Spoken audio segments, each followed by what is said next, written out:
cambio climático es el aumento de las temperaturas medias de la atmósfera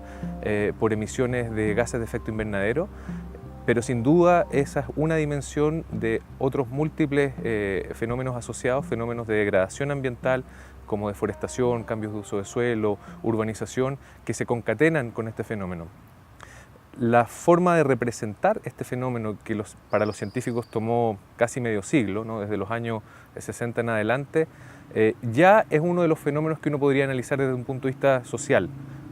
Cómo los científicos se fueron asociando, fueron representando, de alguna manera intentando persuadir a los actores políticos para entender la naturaleza de los cambios que estaba enfrentando la sociedad. Luego pasamos a una etapa donde en realidad es eminentemente social, porque se trata justamente de negociar un consenso, ¿no? Por lo tanto, entre el año 94 y el 2007 es el periodo, podríamos decir, donde el espacio multilateral, actores científicos y actores políticos, logran este consenso. De ahí en adelante podríamos decir que ya se consolida como fenómeno sociopolítico, por lo menos en ese espacio, en esa arena de negociaciones internacionales, diplomacia climática,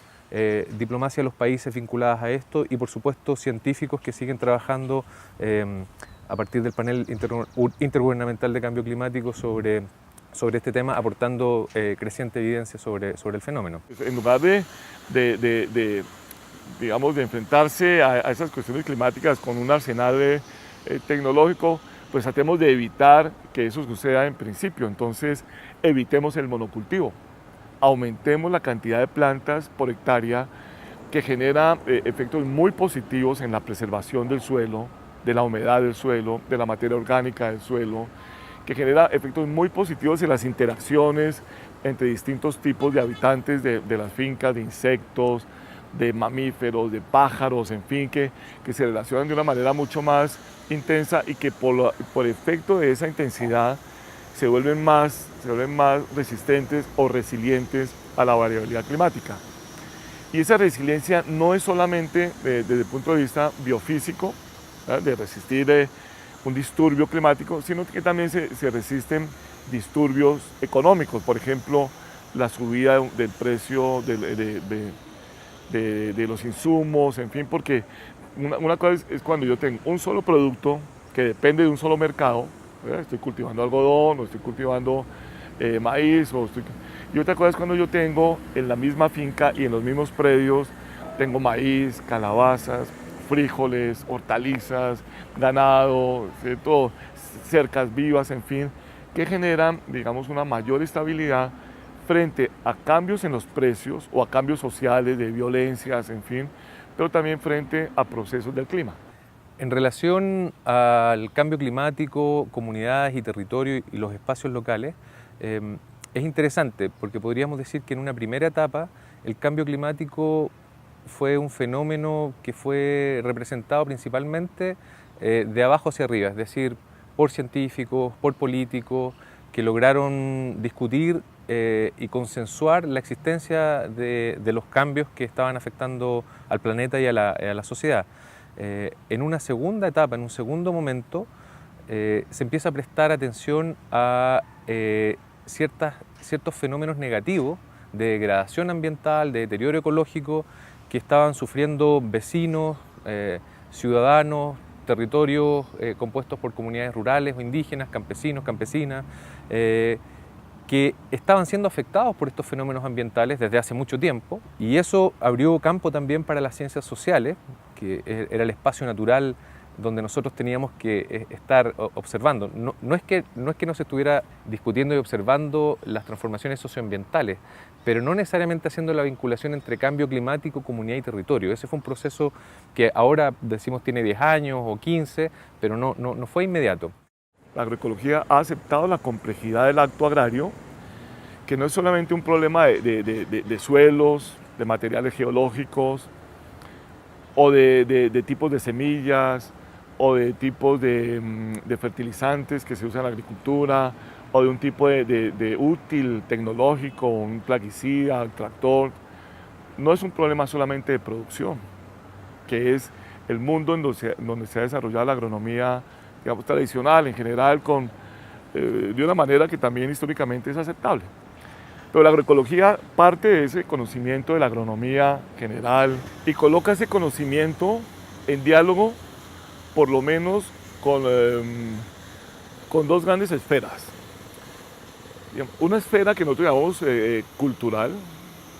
que tiene que ver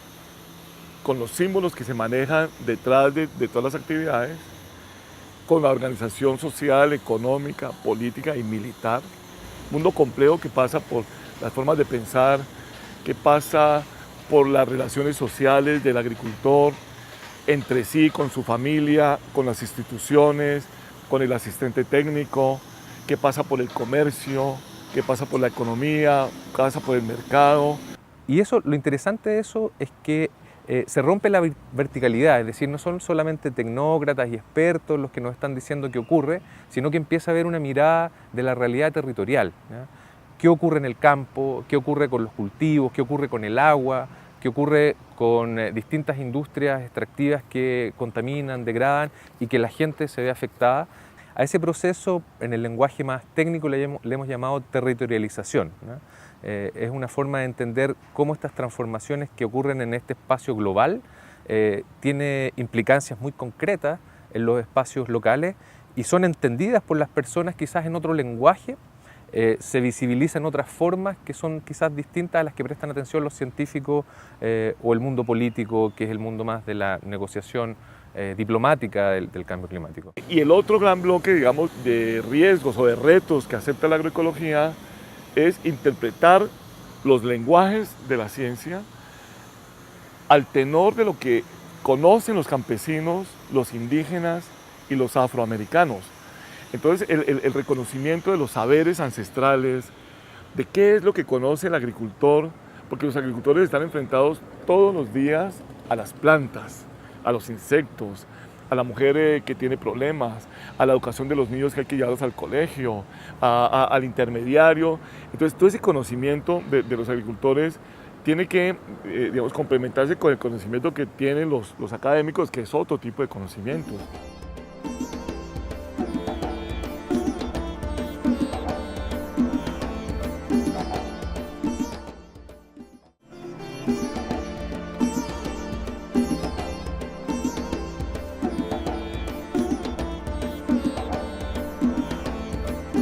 Frente al cambio climático empezamos a ver organización social en algunos casos masiva, es decir, desde grandes movimientos sociales como los movimientos de la acción climática que frente a las cumbres se organizan para representar el malestar, hasta luchas sociales de distintas organizaciones ambientales, vecinales o indígenas que se oponen a estas transformaciones o que denuncian las consecuencias ya de un largo proceso de deterioro ambiental y que empiezan también a demandar, bueno, a exigir a los estados y a otros actores políticos. Por lo tanto, se convierte en un actor político relevante, ¿no? Es decir, se pasa solamente del activismo medioambiental a comunidades organizadas donde el cambio climático también es un eje de sus preocupaciones, quizás expresado en cosas mucho más particulares, ¿no? El control de los recursos es fundamental cuando estamos hablando de cambio climático, porque implica que si vos no sos dueño de un bien, como es el caso de la tierra, es muy difícil que vayas a incorporar cambios, porque no lo tenés, no sos dueña, no puedes decidir, no voy a botar este bosque, voy a plantar esto, voy a hacerlo diferente. Entonces, al no ser dueños de la tierra, esto ocasiona un problema fundamental. Y esto es mayor en el caso de las mujeres y de algunos pueblos indígenas en el mundo, donde no tienen el derecho legal,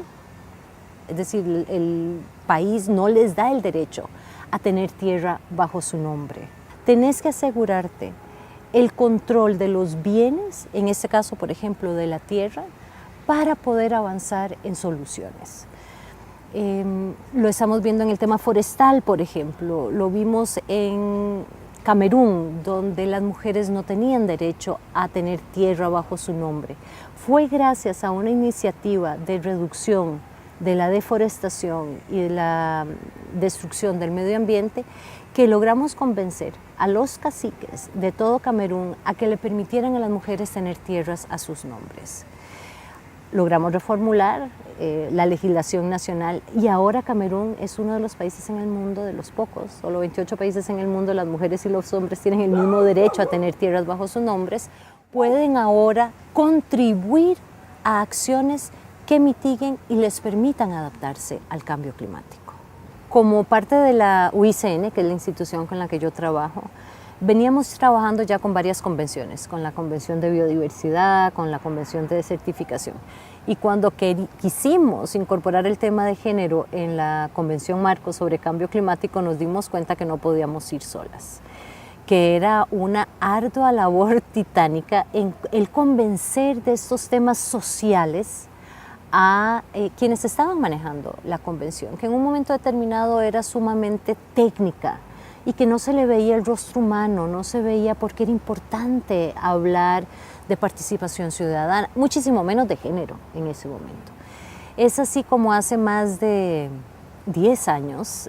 nos unimos varias instituciones y grupos de la sociedad civil en formar esta alianza sobre género y cambio climático. Lo primero que tuvimos que hacer fue generar el conocimiento, cómo se vincula género y cambio climático con REDD, con restauración de paisaje, con energías renovables, áreas en que la teoría de género no había incursionado. Las representaciones sociales del cambio climático en nuestro trabajo, en la perspectiva de la sociología del cambio climático, se refiere a las formas en que los actores locales, los actores sociales y también los actores que denominamos científicos y políticos lo representan, es decir, cómo lo definen, ¿no? De alguna manera, cada grupo social elige un vehículo para decir el cambio climático me preocupa desde esta dimensión. Es decir, el cambio climático no es solo eso que está ocurriendo en el espacio global con el aumento de las temperaturas, el derretimiento de los polos, sino también ocurre en nuestro patio, ocurre en nuestro territorio, en nuestra comunidad rural, con cambios muy concretos que se encadenan. Existen 25 países en el mundo que han hecho un esfuerzo por incorporar el tema de género en sus políticas de cambio climático y en sus políticas ambientales en general. Y lo hacen porque se han dado cuenta, por ejemplo, que las acciones que se llevan a cabo son mucho más eficaces, más eficientes y que las soluciones que traen se mantienen durante mayores periodos de tiempo. No debemos de olvidarnos que muchas veces somos las mujeres las que transmitimos muchos saberes a nuestros hijos y hijas. Entonces, cuando estos saberes nuevos que se están incorporando, una forma diferente, por ejemplo, de utilizar el agua, nuevas fuentes de energías no tradicionales que no hemos utilizado antes, forman parte de esta estructura social, cultural. Los gobiernos se han dado cuenta que son soluciones mucho más eficaces, mucho más eficientes y de mayor largo alcance. Tiene que ver con si se les ha invitado, por ejemplo, a participar en reuniones donde se les explique qué es cambio climático, cómo enfrentarse a los desastres. Y como por lo general algunas veces a ellas no se les invita a participar en igualdad de condiciones a hombres y mujeres, pues comenzamos a ver que estas mujeres comienzan a ser más lo que llamamos más vulnerables al cambio climático. Pero por el otro lado tenemos a las mujeres como increíbles agentes de cambio, con ideas innovadoras que están revolucionando las acciones para mitigar lo que decimos el cambio climático, es decir, para reducir lo que los seres humanos le estamos haciendo a nuestro entorno ambiental.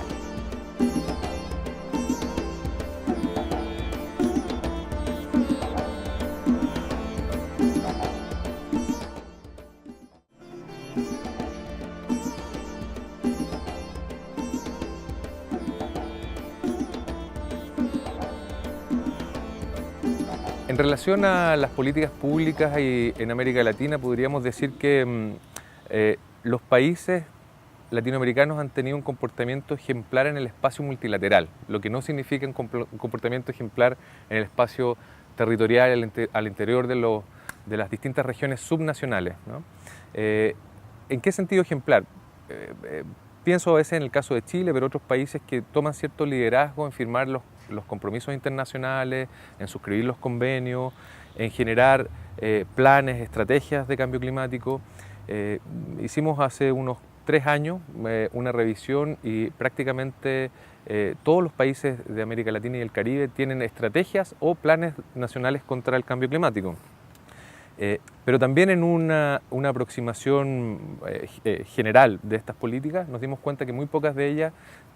se materializaban, ¿no? Se concretaban, es decir, no estaban asociadas a recursos, a capacidad profesional y a vinculación con actores sociales concretos para poder decir que del papel se pasaba a la acción o a la práctica. Por lo tanto hay una brecha, yo diría que hay algunas excepciones, en particular en países que han adoptado una actitud proactiva hacia la mitigación, ¿ya? No solo a la adaptación. Quizás es conveniente decir para los auditores que los países de América Latina no tienen compromiso de mitigación, ¿ya? Al ser considerados países en desarrollo, no están consideradas las acciones de mitigación, las obligaciones de mitigación dentro de los convenios internacionales para estos países, pero sí de adaptación, que equivale un poco a decir el cambio climático está acá y usted tiene que ver cómo se adapta, ¿no? Lo que es una política un poco, yo diría, sesgada, porque efectivamente, si uno entiende la Tierra como un sistema único, integrado y el planeta donde estamos viviendo todos, no cabe espacio para decir yo me adapto y no mitigo, ¿no? Por mitigar entendemos que es reducir todas estas emisiones de gases de efecto invernadero. Así como uno puede ver diferencias entre los niveles socioeconómicos de una familia respecto a otra o de una comunidad respecto a otra, en qué tan resistentes son ante el efecto de un desastre o del potencial cambio progresivo del clima, a nivel de los países también uno puede ver que los impactos van a significar cosas muy distintas. Por ejemplo, economías muy grandes como la de los Estados Unidos puede, por ejemplo, recibir un impacto muy significativo como lo que fue el huracán Katrina. Al margen de que fue un evento muy devastador y que generó una cantidad importante de muertos y de daños materiales, la economía del tamaño de Estados Unidos tiene una capacidad de absorber ese tipo de impactos sin que tenga mayor impacto dentro de los procesos de desarrollo o generación de riqueza. Eso en economías muy grandes, pero en economías más frágiles y países más pequeños como los caribeños, como los centroamericanos, como el caso de Costa Rica, impactos de repente mucho más pequeños en términos de la liberación de energía que dan, pueden tener impactos muy significativos en términos de desarrollo. América Latina, al no tener obligaciones de mitigación, lo que ocurre es que algunos de sus países sí adoptan iniciativas propias, voluntarias, para mitigar los gases de efecto invernadero, es decir, reducir a través de distintos procesos la cantidad de emisiones de estos gases de efecto invernadero. Principalmente diría que esos países muchas veces están vinculados a lo que llamamos un poco el ala más liberal de América Latina, ¿no? Chile, México, Colombia, son países que adoptan estas medidas voluntarias. Y tenemos también un eje de países, en lo que podría llamar esta geopolítica diferencial al cambio climático, que en realidad tiene una postura distinta. Ellos dicen, nosotros tenemos hidrocarburos, tenemos algunos recursos naturales y nosotros tenemos derecho al desarrollo, y el derecho al desarrollo no debe ser amenazado por los acuerdos de cambio climático. Países como Bolivia, Ecuador, Venezuela, básicamente han suscrito algunos acuerdos muy particulares en relación al cambio climático sin comprometer el uso de sus recursos naturales, lo que también es complejo cuando pensamos que la explotación de esos recursos naturales, hidrocarburos u otros, son justamente lo que está detonando algunos de estos procesos. Por lo tanto, tendríamos al menos en una gradiente dos grandes grupos, los que son, vamos a decir, los alumnos aplicados en el sentido liberal, porque básicamente su enfoque es muy vinculado a aumentar el crecimiento económico, pero desde el famoso crecimiento verde, es decir, actividades vinculadas a un capitalismo verde, y los países que son más centrados en una mirada estatista y que todavía quieren hacer uso de esos recursos naturales. Diría que en ese escenario nuestras políticas se mueven, pero con muy poca capacidad para bajar a nivel local, a nivel territorial, salvo con iniciativas muy discretas. El país ha hecho, digamos, una muy buena tarea en los últimos 20 años en materia de gestión del riesgo. La política nacional del país y el sistema nacional de gestión del riesgo Se ha probado además ahora con el caso del huracán Otto, que funciona muy bien respecto, digamos, las comparaciones siempre son odiosas entre países, pero digamos que a nivel latinoamericano el país destaca por la calidad de la ley que tiene y por el fortalecimiento del Sistema Nacional de Gestión de Riesgo, que en realidad es muy bueno comparado a lo que habían hace unos 20 años. El país además está en una situación crítica en términos de espacio fiscal, ¿verdad? Y el país está en medio de un debate urgente que tiene que resolver en materia fiscal. Eso tiene que ver, dentro de muchas otras cosas, con la planificación de infraestructura que se tiene que hacer a los próximos 20 o 30 años. Tenemos que ver de dónde vamos a sacar plata para las carreteras que hacen falta, para las escuelas que hacen falta, para los servicios urbanos que necesitamos, para la transferencia tecnológica con los productores de los diferentes tipos de industrias que hay en el campo, de turismo, de agropecuarios, etc. Entonces, el escenario para los próximos años es que vamos a tener menos recursos, van a aumentar las necesidades y además los niveles de amenaza y de potencial destrucción de la infraestructura que tenemos y la futura van a incrementar. Entonces eso obliga a que planifiquemos mejor la infraestructura que vamos a construir, y eso se hace a través de una serie de mecanismos que existen y metodologías para incluir elementos de cambio en el clima dentro de la planificación de obra pública. De modo tal que yo no tenga que estar reconstruyendo un puente que se cae todos los años por efectos de una inundación, que pasa en muchas partes del país, ¿verdad? Que yo pueda introducir elementos de diseño dentro de ciertas obras para proteger, por ejemplo, escuelas e infraestructura que es vital en ciertos territorios que están muy alejados, están en la periferia de las lógicas de inversión en el país. Por ejemplo, las zonas fronterizas y las zonas costeras, que son donde están los niveles de exclusión más elevados. Ahí no me puedo dar el lujo como país de estar perdiendo escuelas e infraestructura vital, ¿verdad? Hospitales y servicios básicos. El caso de Costa Rica es interesante porque, por lo menos de la perspectiva de alguien que vive en el sur austral, siempre Costa Rica se presenta como un caso ejemplar en el contexto internacional,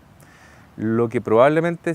significa mirar con más atención, y desde la perspectiva de un costarricense, hasta qué punto esa ejemplaridad se cumple en el territorio nacional y en sus distintas comunidades. Pero el caso de Costa Rica es porque adoptó tempranamente en su estrategia de desarrollo la estrategia en torno al medio ambiente, es decir, la protección del medio ambiente como un elemento central del desarrollo de Costa Rica. Insisto con esto que cabe ver en realidad cómo los propios costarricenses evalúan esa estrategia. Hay mucho avance, mucha cosa de qué sentirse orgulloso en el país, pero también hay muchos retos todavía en términos, sobre todo de institucionalidad, de lograr que los marcos normativos no se peleen entre sí, ¿verdad? Y que, por ejemplo, las disposiciones en vivienda puedan incorporar bien disposiciones de ordenamiento territorial o de adaptación a cambio climático, ¿verdad? Y que todo eso esté, digamos, un poco más armonizado dentro de lo que se requiere en términos de política fiscal para sostener estas acciones, ¿verdad?